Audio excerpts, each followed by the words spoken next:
Nos tur conhece dois tipos de caixa na rua de banco, um credit card e um debit card.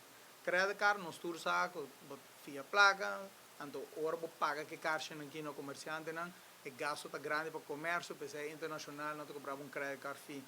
Pero o povo sempre que trabalha em cash, o governo sempre puxa nós, não, vamos trabalhar com caixa, vamos quitar cash, para ter mais controle, mais bonito.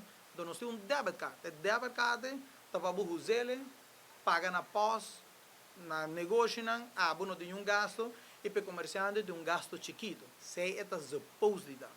Que nos tur conhecer, Mastercard, com Sigres, rond mundo não está pena.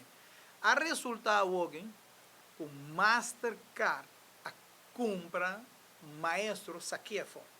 Que hoje, Visa, você vai ter duas plataformas, que você vai pagar com o cartão debit.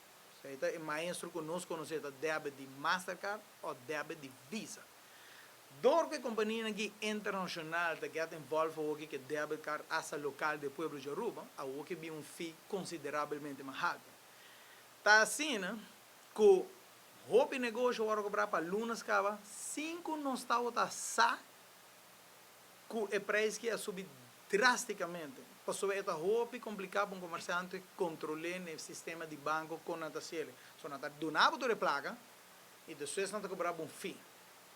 Que o fee que subir consideravelmente e nenhum gente não tem nada, me tem de visa, só de leasing, man passar um banco a mandar um cartão visando que o fee na sua caixa de seu banco, vai cobrar 0,5, pero qualquer caixa de qualquer outro banco na rua, te cobrar 2%.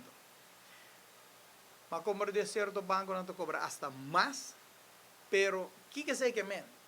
Você quer em 2024 hoje, você vai ter yen de machine numa companhia que me tem 4 ou 5 machines de cada banco, aqui não, para mim vai escapar fee, é impossível. E nunca ainda no mundo você vai ter 4 machines. O Banco Central amanhã tem 8 bancos na rua, nós precisamos de 8 machines.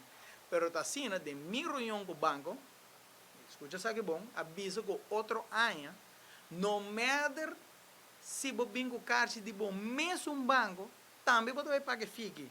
Que men awe não se vai wak tur nos conta e vai wak tur caixa que passa no negócio de time e de roupa outro comércio que não se chama para informar a agora cobrar 2% tindinan mais que men suma substancial se você está pegando de 0,5% na 2% ela sube 4 via para comércio pueblo inteligente suficiente passar que sabe que men